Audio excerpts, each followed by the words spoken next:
केजरीवाल ने दिल्ली सेवा बिल के पास ना करवाने में एड़े चोटी का जोर लगा दिया था। उनके सामने भी गठबंधन की भीख मांगी, जिन्हें रात दिन गालियां देकर सत्ता में आया था। लेकिन आखिरकार लोकसभा और राज्यसभा में बहुमत के साथ ये बिल पास हो गया और केजरीवाल और उसके चमचों ने ट्विटर पर छाती पीट पीट कर रोना शुरू कर दिया है। लेकिन सवाल ये है कि आखिर ये ऑर्डिनेंस बिल क्यों जरूरी था।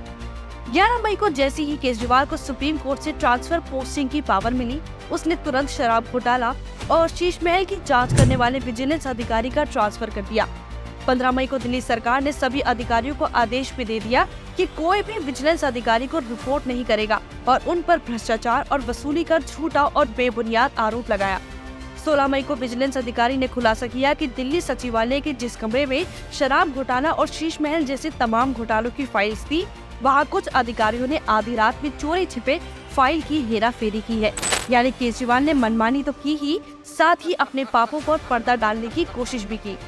आपको बता दें कि वाई राजशेखर शीश महल और शराब घोटाले की ही नहीं, दिल्ली जल बोर्ड के पूर्व सीईओ ने अपना बंगला बनाने के लिए पुराने स्मारक को जबरन तोड़ दिया। इस मामले को लेकर भी राजशेखर जांच कर रहे थे। केजरीवाल समझ गया कि ये अधिकारी उनके घोटालों में अड़ंगी लगा रहा है, तो उसने तत्काल प्रभाव से इस अधिकारी का ट्रांसफर कर दिया। ऐसे में क्यों कोई अधिकारी सच को उजागर नहीं करना चाहेगा? ये मुमकिन करने के लिए केंद्र सरकार को 19 मई को दिल्ली सेवा बिल लाना पड़ा। विजिलेंस विभाग को ही क्यों किया टारगेट? विजिलेंस विभाग वो होता है जो भ्रष्टाचार की जांच करता है।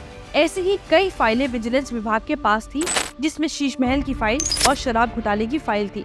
इन फाइलों का सबूत मिटाने के लिए ही केजरीवाल ने आधी रात को फाइलें गायब की। इस अधिनियम को लाने के बाद एलजी ने एक सच्चे और ईमानदार अधिकारी को दोबारा से नियुक्त किया। घोटालों की सभी फाइलों की इन्वेंट्री बनाई गई, ताकि आगे चलकर फिर केजरीवाल या कोई भी फाइलों से छेड़छाड़ करने की हिम्मत ना करे। आमतौर पर अध्यादेश केवल 6 महीने के लिए लागू रहता है।